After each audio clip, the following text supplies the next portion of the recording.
All right, let's go through some practice review questions. Let's start with question 1. Expand 5 outside of x plus 3. Now, expand just means we're going to do something that gets rid of the brackets. So I'm going to rewrite this question out here, and the thing that we're going to do is I'm going to look inside the brackets, and I can see there's two separate terms. There's an x and there's a plus 3. Now, it's important that I include the sign. So I've got an x and a plus 3, and I'm going to do two separate multiplications across there. I'm going to take the number out the front and I'm going to multiply it by the first piece, which is the x, and then I'm going to also multiply it by the second piece, which is the plus 3. So I'm going to do 5 times x, and then I'm going to do 5 times plus 3, because remember, in a term I'm going to include the sign. Okay, so when I do that, 5 times x gives me 5x, and positive 5 times a positive 3 gets me a positive 15. So I've expanded it. You can see there's no brackets in here anymore, and we've now expanded that expression. All right, find the value of x minus 7 when x equals 10. So up here, this is something where we've got an expression. It's like a sum, but we don't know what the x is. We don't know what this number is. So we just put a letter in its place. But sometimes we're told what that is. So all we need to do is substitute that in. So when we do that, right, this expression, I'm going to rewrite it. But I hope you guys, if you've in any of my classes or seen some of my videos, you'll know I like to put a set of brackets where the letter was. Okay, so I rewrite it, but I put a set of brackets. Now, in this one, it's nice and easy. You wouldn't have to, but it's a good habit for harder, more complicated ones that you'll see in some future questions. So wherever the letter was, the x, I'm going to put a set of brackets with a blank space in there, because in that space, I'm going to put this value, whatever we're told the x value is. And we're told it's 10, so in that set of brackets, I'm going to write the 10. Now I can look at that and go, oh, that's easy. 10 minus 7 equals 3. I found the value. All right, that was question 2. Let's move on. Circle the like terms below. So what's a like term? A like term is where we've got the same letter combinations. Okay, so if we have a look here, we've got a few different combinations. I've got m, 4m, 3m squared, 2mn. I'm looking for things that have just the same letters or the same combination of letters, identical. So as I have a look at that list, right, I can see I've got an m and a 4m. Well, they've got the same letters, don't they? It's got an m in it. This has got a 4m.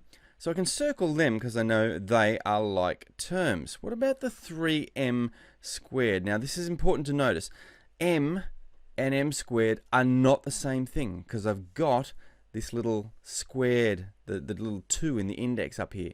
So even though the letter is the same, because it's got an m squared, it's not the same thing as an m. So that one is not a like term. What about 2mn? Well, it's got an m in it, but I'm looking for the combinations of letters. So m and mn are not the same thing. So they are not like terms. So in this case, it's just these two here. All right, good job. Let's move along. Speaking of like terms, here's why they're important. I can take like terms and I can add or subtract them together, but I can only do that if they are in fact like terms. So are these like terms? Well, let's have a look. I'm looking for the same letters or the same combination of letters, and you can see it's pretty clear that these have the same letter. So yeah, they're like terms. That means I can go ahead and add them. So here's how I like to do it. First, I'm just going to add the numbers. Forget the letters for the moment. Sometimes they can get in the way, or sometimes if you're not good with negative numbers, it's easier just to forget the letter. We know they're like terms. Let's just deal with the numbers. 5 plus 3 gives me 8, and now I can put the like term back in, okay, because I'm working with y's. I had 5 y's, I added 3 y's, I get 8 y's. Sometimes, though, it's easier just pull the letters out, do the numbers, then put the letter back in at the end. Alrighty, question 5. Now, these are like terms as well, but bear in mind, we don't have to have like terms to multiply. They can be different. This could be like, say, m and p, and it'd be okay. All right, but when it's adding, they have to be like terms. So how do we multiply? Well, let's have a look at what we've got. P times 5p. Now, what does this 5p mean? This means 5 times p. Remember in algebra, when there's a number next to a letter, we don't write the multiplication sign. We just write this in a shorthand way as 5p, and we know that means 5 times p. So if I rewrite out what we had, my p times 5p is actually p times 5 times p. Now remember, you can multiply numbers in any order. Like 1 times 2 times 3 is the same thing as 3 times 2 times 1. So I can move these things around. I can move their order around. And that's important because what I want you to do with these is if you get a question like this, move the numbers to the front. So this will become, right, if I move these numbers to the front, I get 5 times p times p. Now having a look at that, anything multiplied by itself is squared, right? Because 1 times 1 is 1 squared. 5 times 5 is 5 squared. So p times p will in fact be p squared. So now I've got 5 times p squared because I just tidied this bit up to become p squared. And remember, we don't have to put the times sign in if there's a number next to letters. So I'm going to take it out and I just end up with 5p squared. Question 6. X over 12 means x something 12. What is it? What operation? Is it plus, times, minus, divide is going on? Well, the important thing to remember with a fraction simply means divide. Okay, that's all a fraction means. So if you see a fraction a half, it means 1 divided by 2. Right? The little fraction symbol basically means we're doing division. So this will mean x divided by 12. So it means x divided by 12. Okay, not too tricky. Whoops, let's jump back here. X to the power of 7 times x to the power of 3. Now, we are going to use one of our index laws. Okay, it's something we've done in previous videos, is this idea of when I've got things that have bases and indexes that are the same, I can do some stuff. So what do I mean by bases and index? Okay, well, what I mean is this. If I've got x to the power of 7, it has the bottom bit, which is the bigger part, is called the base. The little number up in the top right corner is called the index because that's part of the language we're going to use when I say to you, when we're multiplying the things that have the same bases, we add the indexes. So in this case, the bases are the same. They're both x, so I can see I've got the same bases. So if I'm multiplying things that have the same base, I add together the indexes. It's just something you're going to have to learn. It's the index law 1. So this becomes x. I add the indexes together to get x to the power of 10. When I'm multiplying things that have the same base, add the indexes. We're going to look at a few more index laws over this and future videos in this review session as well, because there's a couple of other index laws we're going to need to use. In fact, here's one of them right now. So this one here, I've got x to the power of 7 all to the power of 3. Okay, so everything that's in the brackets here is to the power of 3. So I've got x to the power of 7 to the power of 3. In other words, I've got a power of a power. I've got an index to the power of another index. So in this case, we have an index law that says when we multiply the indexes, if we've got power over power. Okay, so I've got x to the power of 7 all to the power of 3. So looking at this, my index law for this says multiply the indexes. So I'm going to end up with x as my base. That doesn't change. It's still the same base as here. But I multiply together the 7 and the 3. That's going to give me x to the power of 21. Once again, that's just one of the index laws you're going to have to know. And when you see something that looks like this, know that you can multiply these numbers together. Nearly there. 2 to go. Whoops, we're just going to rewind that one. All right. Remember a minute or two ago, I said that something written in a fraction means divide. So in this case, what I've got going on here is I've got x to the 12 divided by x to the 3, because that's what the fraction means. So I'm going to rewrite it like this, because just like we had an index law that said when the bases are the same and they're being multiplied, I added the indexes. Well, in this case, it's division. So it's the opposite. Instead of adding them, okay, this index law says when the dividing things that have the same base, we subtract the indexes. Okay, so it's kind of like the multiplying one, but the opposite, which makes sense because dividing is like the opposite or the inverse of timesing. So I'm dividing, the bases are the same, so I take this minus this. Okay, this is going to give me x to to the power of 12 minus 3. I'm subtracting the indexes, which is gives me x to the power of 9. Last one, as we wrap up this first video in this series. Gosh, let's go back there as well. Solve 3x plus 12 equals 21. All right, what does it mean to solve an equation? All it means is we need to find a value for the letter that makes the equation true. In other words, it makes the equation balanced. So one side will equal the other. What number would I make x be to make this side of the equal sign equal the other side? So everything on this side is going to have to equal 21 to make the equation balanced. Now, you might be able to look at that and do it by trial and error and go, all right, well, 3 times, what if x was 2? Well, 3 times 2 would give me 6. 6 plus 12 is 21. That's not quite enough. And you could work your way by trial and error to get to the answer. But I'm going to show you a process or a strategy that you can use for the hard ones as well as ones that are easy like this that you might be able to do. So I'm just going to rewrite out the whole equation again. And here's what I want to do. I want to get this x on its own. That's my goal, isn't it? I want to find what x is. So I'm going to end up with an answer that says x equals something. So what do I need to get rid of to have the x on its own? Well, I've got to get rid of this plus 12. It's in the way. And I've got to get rid of this times 3 because remember 3x means x times 3. So here's the little shortcut, okay, that I like to use, and I'm going to show you guys how to do it. If I want to get rid of this plus 12, I'm just simply going to drag it across to the other side. So I'm going to take the plus 12, I'm going to drag it over.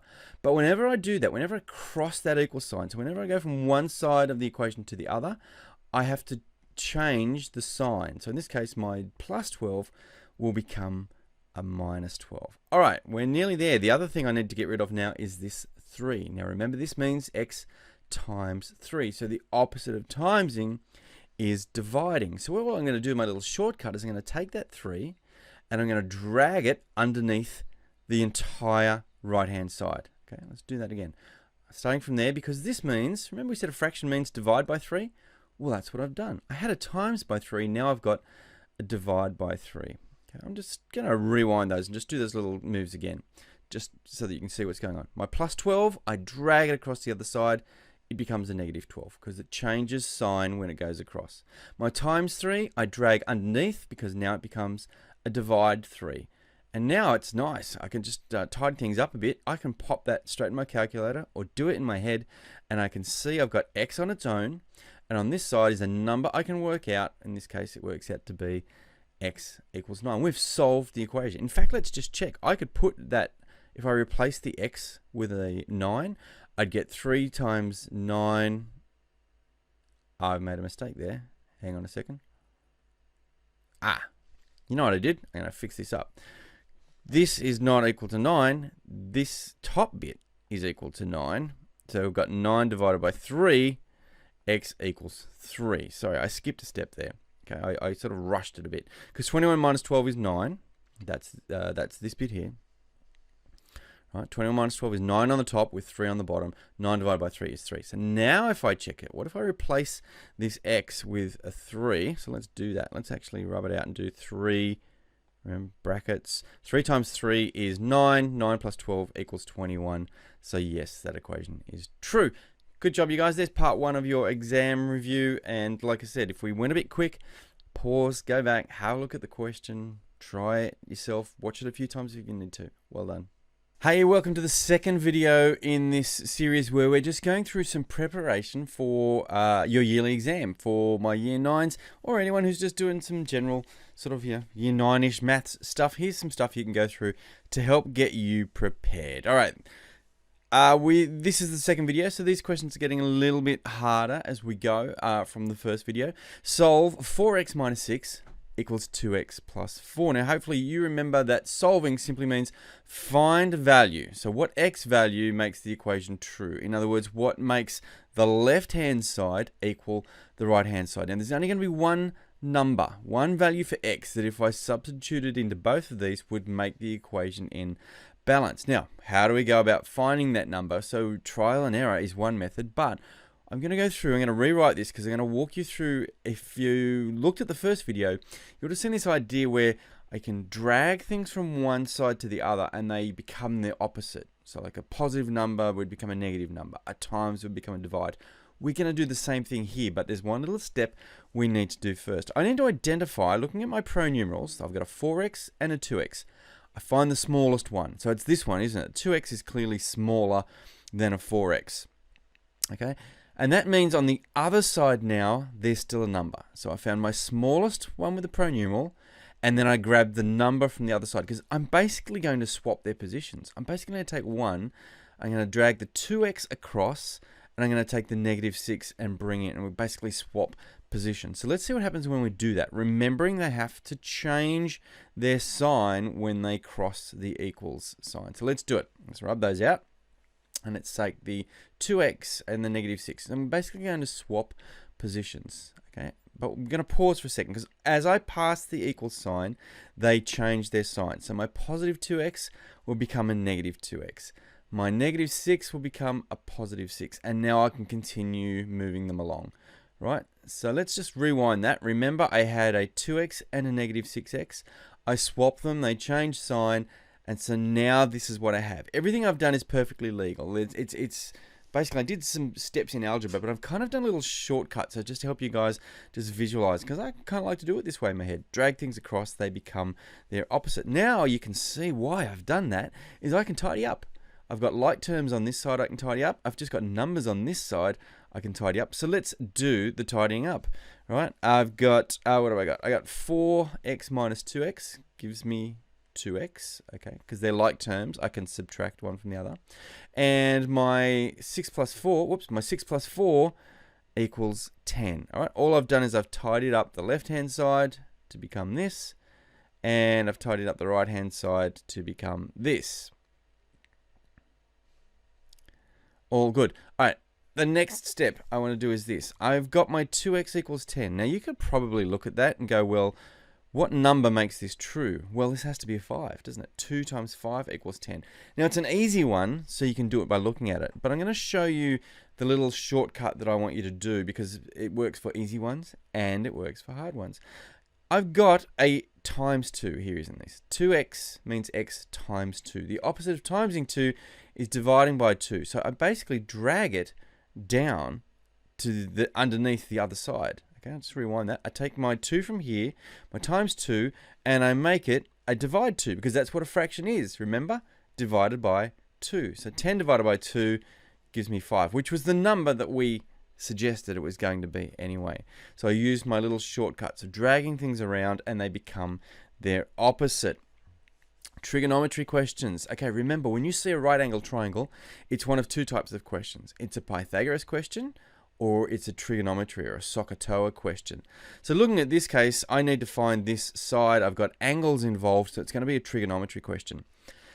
I want you to follow this process. I'm going to give you a step-by-step process that works for every one of these right angle trigonometry questions. Don't shortcut it, because in an exam, you kind of maybe think when you're practicing, oh yeah, no, I got that. But when you get an exam and you've got time pressure and there's a lot going through your head, having a clear process, a step-by-step process, just helps take the pressure off you. And here is the process I want you to follow when you do these. The first thing I want you to do is I want you to label the triangle. Right? I can see that this side, this longest side, is always my hypotenuse. So it's my H. So I'm basically labeling the O, the H, and the A. Okay, I've got an angle here of 30 degrees. So the side that's opposite that is this one. So that's my opposite.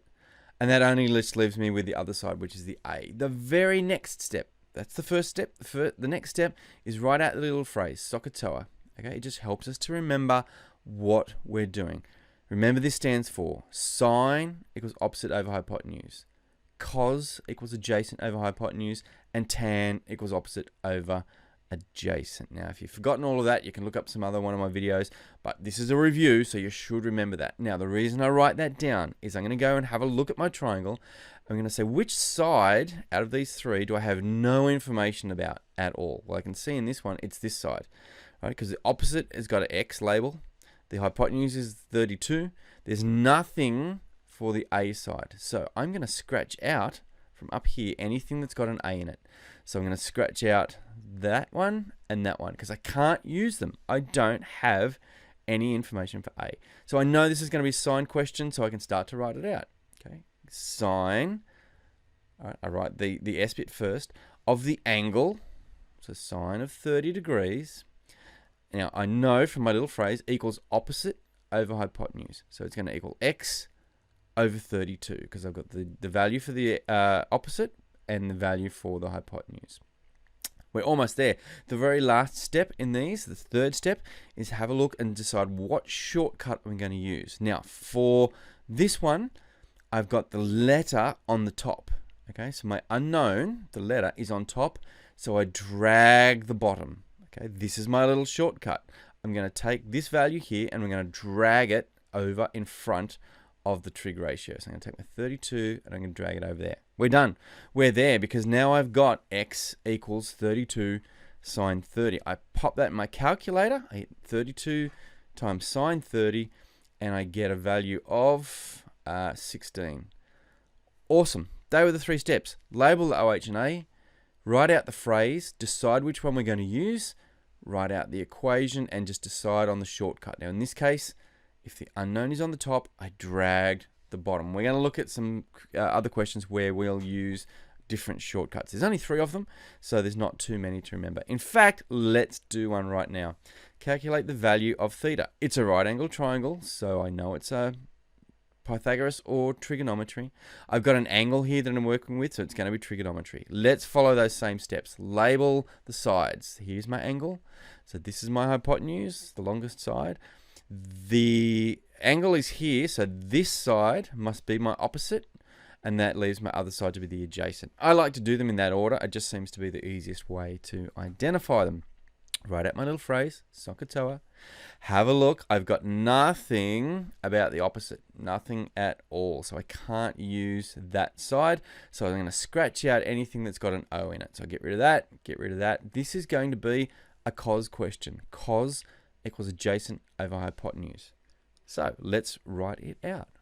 Right? Cos of my angle, which is this here. And even though it's not a number, I don't know it. I'll put that in. That is my unknown. So cos of the angle theta equals adjacent over hypotenuse. So it's going to be 12 over 18. There's my fraction. Nearly there. This is the second of the 3 shortcuts. If I'm trying to find an angle, like for my unknown is the angle, I use the shift button first. Okay, so when I'm finding an unknown angle, use the shift key on your calculator before you hit the cos button. So here's what it's going to look like. These are the buttons I'm going to use. I'm going to do shift cos of 12 over 18. If I put that in my calculator, I'll get a value of 48.1. And to get that as a degree, because we're looking for an angle, I hit this little button here. I don't know why, my guys like to call it the bubble button. It's degrees, minutes, seconds. When I hit that, I'll get an answer written in degrees, minutes, and seconds. In this case, close enough, 48 degrees, 11 minutes is this angle here. Good job. All right, speaking of angles and minutes, round this to the nearest degree. Now, this is said as 45 degrees, 37 minutes. Now, what are we talking about when we're talking about degrees and minutes? Okay, there's 2 parts. This is the degree symbol, so I've got 45 degrees, but I can take 1 degree and split it into 60 pieces, like 60 parts of a degree, and each one is called a minute, and that's what these represent. So they're like the decimals of a degree. You're right. So like a tenth is a part of a whole. So there are 60 minutes in 1 degree. So 1 degree is broken down into 60 pieces. We call each one of those a minute. Okay. So what that means is if there's 60, to round this to the nearest degree, I've got to decide, is this closer to 45 or is it closer to 46? Well, if there's 60 of them, 37 is above halfway. So if it's 30 or more, then I'm going to round up. Okay, so in this case, it is. This minutes number is 30 or more. It's higher than that, so my 45 will round up to a 46. If it wasn't, I would just leave it as 45. But it is definitely more than 30, my minutes, so I round it up to 46 because it's closer to 46 degrees than it is to 45. Calculate the area of this composite shape. Now, a composite shape is simply something that's made up of a number of other regular shapes. Oh, it's made up of 1 or more. So this thing here doesn't have a name for me, this 5-sided shape, but I can see it's broken up into 2 pieces, a square and a triangle. So if I can find the area of those pieces on their own, add them together, I'll get the total area of the composite, which is the whole thing put together. So I can see I've got the area of a square here. Let's call this part 1, and let's call the triangle part 2. So first thing I want to do is I'll work out the area of part 1. The area of a square is one side multiplied by the other side. So in this case, 4 times 4 gives me 16. All right, this bit is 16. We'll leave the units out for now. We'll put them back in at the end. The second part, the second shape, area 2, is a triangle. I can see it's a triangle here. So I need to work out the area of that. Now, I'm just going to turn that triangle, I guess, just so I can get an idea visually. This dotted line is this one. I just want to have a look and see, well, what is the height? Oops, the height of my triangle. I've got a base of 4, but this bit, the vertical height, is what? Okay, so I know this bit is 4. But what's this bit here? I need this to be able to work it out. So I'm going to have a look at some clues. I can see the whole thing is 6 meters from one end to the other end. This bit here is 4, so the remainder must be 2. Okay, if that bit's 4 across there and the whole thing's 6, then this bit must be 2 meters. That's my vertical height. So I can put that in my triangle diagram. Now I've got everything I need, because the area of a triangle is the half times the base times the vertical height. So in this case, I've got a base of 4, a height of 2. Half times the base of 4 times 2 gives me a value of 4. So the area of the triangular piece is 4. This bit is 16. So to get the total area, I just add them together. The area of the total shape is going to be the area of total 1 plus 2. 16 plus 4 gives me 20. Now, I can't just leave it there because I've got to put the units. So we've been working with meters. So I'm going to put meters in. But it's area, so it's not a length. I can't leave it as meters. I have to put area as squared. So I put the little squared symbol. It's 20 meters squared. Area is always written with square units. If you think about it, it's a two-dimensional shape. Okay, so it needs a 2 in the units. Great job. Question 6. Calculate the surface area of this cube. All right, so be careful with these questions. When you get them, are they asking you for the surface area, or are they asking you for the volume? So the surface area is a bit like if I painted this cube with spray paint, the surface area is all the bit that would get painted, okay, all the outside. Volume is the amount of space inside it. So if I was filling it with water, then I'd filling it the volume. So we want, in this case, the surface area. Always read the question and make sure you're not doing the wrong one. The surface area, I'm going to take one of these faces. So this one here, just one of these square faces. There's 6 of them that make a cube up, and they're all the same, aren't they? Because it's a cube. That means every one of these sides is the same length. They're all 2. So if I can work out the area of just one of them, then I don't need to do all the others because I can multiply it by the 6. So let's do that. The area of this colored face equals one side times the other side. So 2 times 2 gives me an area of 4. Now, how many faces did we say there are on a cube? Well, there's 4 around the sides, and then there's 1 at the top and the bottom. So there's 6. All right. Oh, sorry, I forgot the units. It's 4 centimeters squared for that one face. There are 6 faces, so I multiply by 6. 4 centimeters squared times 6 gives me 24. My units were centimeters. Because we're doing area, my units have to be squared. 24 centimeters squared.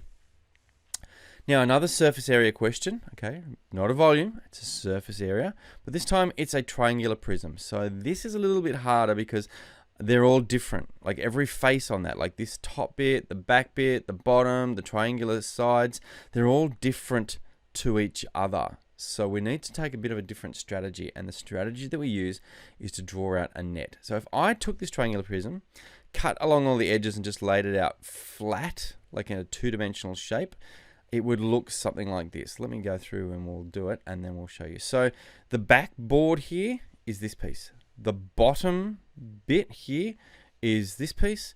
This piece.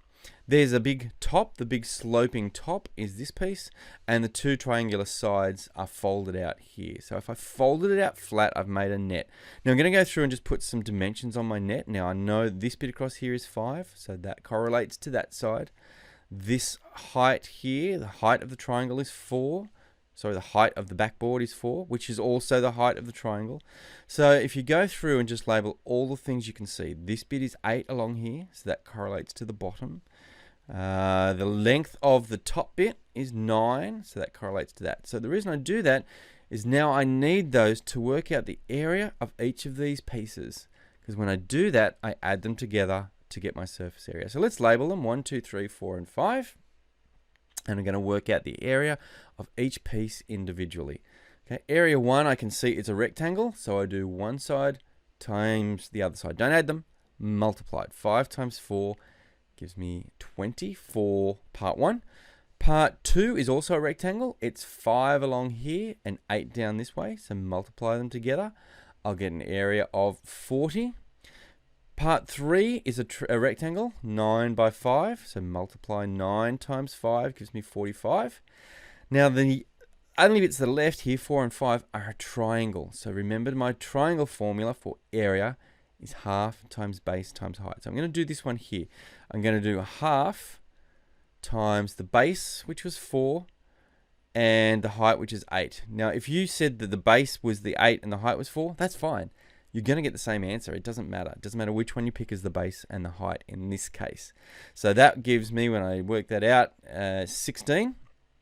Now I don't need to do the calculation for area 5 because it's exactly the same size. Like looking at this, the triangular walls or sides are both the same. So I'm just going to add another one of those. It's the same as question 4, as part 4. So it's 16. We're almost there. It seems like it's been a lot of work, but there's no other real shortcut for these. You've just got to break them down piece by piece. And finally, to get the total area, I'm just going to add all those together. 1, 2, 3, 4, and 5. And when I do that, I get a surface area, of 137 millimeters per our units, but it's an area, so don't forget, it's squared. Whew, nearly there. Expand this. Well, hopefully if you've watched the first video, you will remember that expand just means get rid of the brackets. I've got to do something to get rid of these brackets. And the something that I do is I multiply the pieces. So I'm going to rewrite it here. I've got 2 pieces inside the brackets. I've got a positive 3 and I've got a negative x. I multiply each one of those individually. That's what expanding brackets means. I'm going to take 4 times 3. And then I'm going to do 4 times negative x. So let's do it. 4 times 3 is 12. Right? No problems there. 4 times 3 gives me 12. Now, the next one's a little bit trickier because I've got 4 times negative x. So let's have a look and just make sure we don't mess this up. Remember in algebra, if I've got a letter with no number in front of it, there's an invisible 1 there. So this negative x basically is the same thing. There's a negative 1 in there. It's negative 1x. It's just always the way with algebra. If there's a letter on its own, there's an invisible 1 in front of it. If you need a number that goes with it, put a 1 in there. The reason I can do that is now I can go, well, 4 times negative 1x. Well, that's 4 times negative 1 times x. Remember in the earlier video I said do the numbers first. So I'm going to do the 4 times negative 1, which gives me negative 4. And I've got the x at the end on its own. So I've got negative 4x. So this bit, 4 times negative x, comes out to be a negative 4x. So I'm going to put that down in my answer, and I'm done. I did the 2 multiplications to get 12 minus 4x. Question 9 is a substitution question. I've got a little expression here, negative 3p. It's got a letter because I don't know what p stands for, what value it is, but I am told it in fact equals 12. So my little process for this is rewrite the equation, replace the letter, or in this case rewrite the term, replace the letter with an empty set of brackets, and in that set of brackets we're going to put the value. So I'm going to put a 12 in there. Now, this is why I like to do the brackets, because some of you may forget this means negative 3 times 12. Okay, and if you forget, it doesn't matter. The reason I love the brackets is you can type that into your scientific calculator exactly as you see it. Negative 3, open bracket, 12, close bracket. It will know to do a times for you. Okay, so you can put that in your calculator, or you could just know that that means we multiply this by whatever's inside the brackets. But if you panic or you forget, stick it in your calculator like that. Now, if there's no brackets, it's not going to work just putting in the calculator. That's why I'm a big fan of the brackets. So we get an answer of negative 36. The last one. Remember we said earlier in this video or the previous video, I can't remember now, that I can add and subtract things that have letters in them, but only if they are like terms. In other words, only if the same combinations of letters exist in each part. So this 10mn is a term. A plus 5mn is a term. Negative 8mn is a term. And if they are like terms, I can add them together. So are they like terms? Well, yeah, they have the same combinations of letters. Mn, Mn, Mn. So we can definitely add or subtract if we need to. So remember I said my little tip was just forget about the letters for the moment. Just deal with the numbers. Okay, it's okay to add and subtract these. So just take the letters, away. Let's deal with the numbers. I've got a 10 plus 5 minus 8. Let's do that first because that works out to be 7. And then, last step, just pop the letters back in. Mn, 7mn. Okay, I had 10 mn's. I added another 5 mn's. There's 15. I took 8 of them away, and I'm left with 7 mn's. Okay. If it helps, just do the numbers first. Put the letter back in at the end. Whew, let's do. Was that it? That was it. We're finished. Great job. There's the second part of your review. If we went quick, pause, rewind. It's there for you to work your way through and just make sure you're comfortable with it. Maybe go back, pause each question. See if you can do it yourself before you recheck my solution. Good job. Well done. All right, here we are on video 3 of our Year 9 yearly exam review. We've done 2 lots of 10 questions, so 20 questions. We're going to do another 10. Once again, maybe getting a little bit harder as we go along. So work your way through videos 1 and 2 before you have a go at video 3. Okay, we are going to find the surface area of this cylinder. Remember with these questions, always have a look and see, are you looking for a surface area or volume? Make sure you check the question first. Now, surface area of a cylinder is a little more tricky than the volume, but there's a formula, and I believe you're going to be given this in your exam, so you don't have to memorize this. Okay, pretty sure you're given this.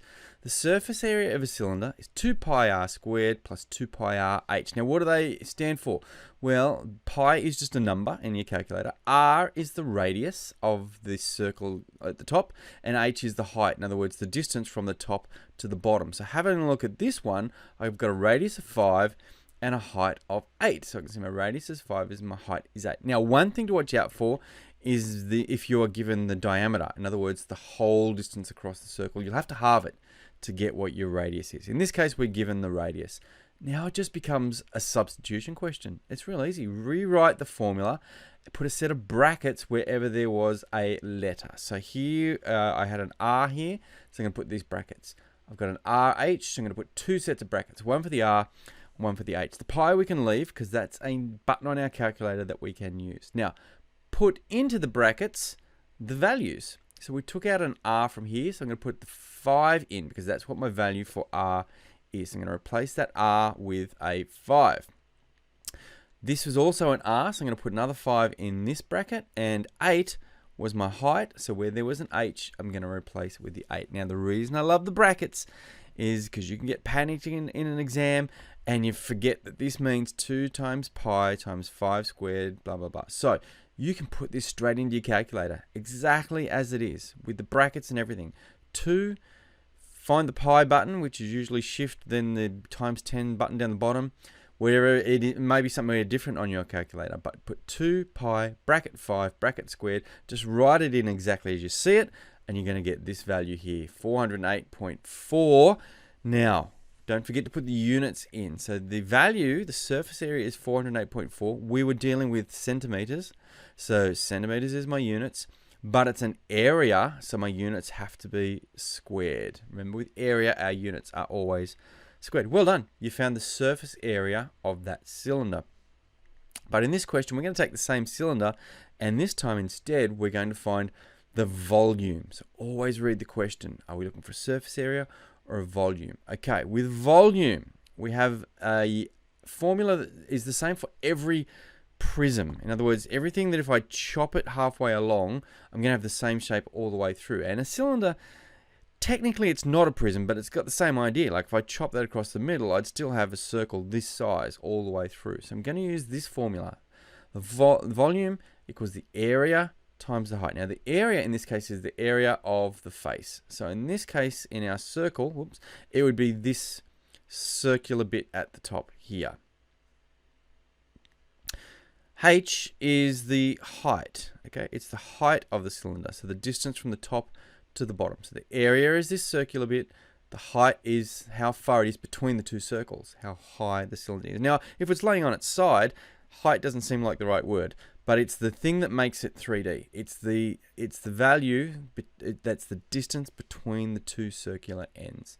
So if I can find this area, okay, that is going to be this part. So let's do it. The area of a circle, hopefully you remember the formula, is pi r squared. In other words, pi times the radius squared. So just like I've been doing with my substitutions, put a set of brackets where the letter was, replace the r in this case with the value of 5. Now, I could put that in my calculator and get a decimal. I know that 5 squared is 25, so at the moment I'm just going to leave it as 25 times pi. That's okay to do, and I'll do the rounding off at the end. You don't have to do it this way. You could have just worked it out in your calculator, got a decimal. It's just a good habit maybe to leave this, because this is a number, 25 pi, and then at the end I'll do the rounding off. So we're almost there. Remember we said the volume is the area times the height? Well, I've got the area, so I just multiply it now by the height of 8. Volume equals the area of 25 pi times the height of 8. That now I can put into my calculator, 25 times pi times 8, and get a value of 628.3. Excuse me. Our units were centimeters, so let's pop them in. But this time it's volume. Volume, the units are always cubed. It's a three-dimensional shape, so my units have a 3 in them, okay? Centimeters squared for volume. Question 3, 7x times 3y. Now, these aren't like terms, but that's okay. We can multiply and divide things that are not like terms. I could not add them. I could not do 7x plus 3y. They would have to be like terms, but multiplying, it's okay. So let's do it. This, I'm going to expand these because 7x means 7 times x. I'm going to write it out in its expanded form. 7 times x times, so I've got another times, 3 times y. So I'm going to write it out with all the multiplication signs in there. Now, whenever you get something like this, if these are all multiplications, just rearrange the order so the numbers are all at the front. So move the numbers to the front, okay? And then put the letters in alphabetical order. So in this case, my numbers I've moved to the front, the 7 times 3. My letters, I've got the x, then the y. They're in alphabetical order. We're nearly there. Now I can do this bit, can't I? 7 times 3 I know is 21. Okay, so 7 times 3 is 21 times x times y. And remember, with a multiplication with numbers next to letters or letters next to each other, I can take out the signs. I don't have to put the times signs in. So I just write that as 21xy. Done. Simplified. Good job. Find the value of P. Now, hopefully you remember from the previous video, whenever I see a right angle triangle, it's either a Pythagoras question or a SOHCAHTOA trigonometry question. Now, looking at this one, I've got an angle, so it's going to be trigonometry. Okay, so hopefully you remember the steps. I really want you guys to do this because it just gives you a clear clarity during an exam. First thing I want to do is label the triangle. So there's my angle. So based on that, I'm going to label the OH and A. Just do it. Don't try and shortcut it. Don't try and do it in your head. It takes a couple of seconds to go, well, this is the hypotenuse. I'm going to label it H. There's my angle. So this side is the opposite. So I'm going to label it O, and that only leaves me with an A. I do this myself when I'm doing these. Then I quickly write out the phrase SOHCAHTOA, which you should remember from the previous video. Stands for sine, cos, and tan. And it just tells you what the fraction is going to be. Right? Hope you should know that. If not, you need to touch base with your teacher or go back and see one of my previous videos. I'm not going to go through and explain what these are. This is a review. But SOHCAHTOA, you need to know. So I have a look and I see, well, of these three sides, I've got nothing, no information at all about the H. Right? So I can't use anything that's got an H in it. So I'm going to scratch them out. I know this is going to be a tan question. So I'm going to write that out. It's a tan question. So I'm going to write tan. My angle was 19 degrees, so tan of 19 degrees equals. Now the OA stands for opposite over adjacent. I've labelled them so they're easy to find. There's my O, there's my A. So I'm going to put 12 over Y. All these little things help when you're in an exam and you're pressed for time or you're panicking. Just do the steps. I don't know why people shortcut, because now I can see. I haven't had to think too hard. I can see I've got this trigonometric expression here. And in the previous video, we talked about shortcuts. We looked at two. Here's the third one. Here's the last step, the last little shortcut. If my unknown, or if my letter is on the bottom, I swap it with the trig ratio. I just swap. I literally swap these two. I swap places with them. It's the little shortcut. So let's do it. I'm going to physically take them and I swap places. All right, that's it. That's all I do is take the y and the tan and I swap places with them. Okay. Now it's easy. It's great. I can put that in my calculator. This bit I can just pop straight into my calculator and I'm going to get a value of 34.85. Okay. Now, if I was to ask to round that to one decimal place, we're not in this question, but let's do it. We've got two decimal places here. If it says round it to one decimal place, I'm going to chop it right there after the first place. I'm going to look at my next number after the chop. And if it's 5 or more, I round up. If it's less than 5, I leave it as is. So in this case, I've got to round it up to 34.9. My 8 will become a 9 because the next number is 5 or more. Good job. Solve 12 plus 2x equals 30. Remember, solving just simply means find a value for the equation that makes it true. So we're going to find a value for x that makes the left-hand side equal to the right-hand side. And in both of the previous videos, I think we looked at some shortcuts of dragging things around. Okay, I want to end up with this x on its own. So I need to get rid of the 12 and I need to get rid of this plus 2. Okay, they're the things I want to get rid of. Okay, so I'm going to drag them. I'm going to take this 12 and I'm literally going to drag it to the other side. Okay, I'm just going to take it, drag it across. But at the moment, it's a plus 12, right? It's a positive number. It's a positive 12. But remember what I said, when it passes the equal sign, it changes sign. So my plus 12 will become a minus 12. Awesome. We've moved it and I'm trying to whittle everything down now to just get the x on its own. This is a multiplication. 2x means x times 2. So the opposite of timesing is divide. So in other words, the shortcut here is I just take this 2 and I drag it underneath. Okay, I take it from in front of the x, I drag it underneath because now it's a divide, isn't it? It's a divide by 2. The opposite of timesing is divide. And I've now got something I can whack straight in my calculator or even do in my head. 30 times minus 12 gives me 18. 18 divided by 2 gives me 9. X equals 9. We've solved it by dragging those pieces around, making sure to remember to turn them into their opposites. Calculate 8m to the power of 0 plus 5. Another index law question. There's an index law that says if you have anything to the power of 0, it always equals 1. So anything raised to the power of 0 equals 1. Now be careful, because a lot of people will look at this question and go, all right, well that bit's 0, 0 plus 5, the answer is 5. Be careful. It's the m to the power of 0 that is 1. Okay, so really if I expand that out, this means 8 times m to the power of 0. Now the m to the power of 0 is the bit that equals 1. So what I've actually got is 8 times 1. Okay, because anything to the power of 0 equals 1. But don't forget, this is multiplied by 8. So now I've got 8 times 1 plus 5 gives me an answer of 13. Be careful. A lot of people will just go, oh, well, that's 1. 1 plus 5. Oh, sorry, that's 1. 1 plus 5 equals 6. Sorry, I think I said it wrong a minute ago. But either way, remember this means 8 times 1. Circle the like terms from the list below. We said like terms have to have the same combinations of letters. Okay, the same letter combination. So let's have a look. This has got 4abc, 5acb, a squared bc, ac. It looks like none of them are the same. Okay, there's nothing that's written exactly the same, but be careful. This is abc. Whenever we've got a term like this where there's just numbers and letters, they're all being multiplied together, there's no addition, let's write the letters in alphabetical order. Now you can see here they're not. So 5acb, I can actually write that as 5abc. I can take all those letters and put them in alphabetical order. That means I do have something that's the same. This, when written in its proper alphabetical order, is the same combination of letters. So those two are like terms.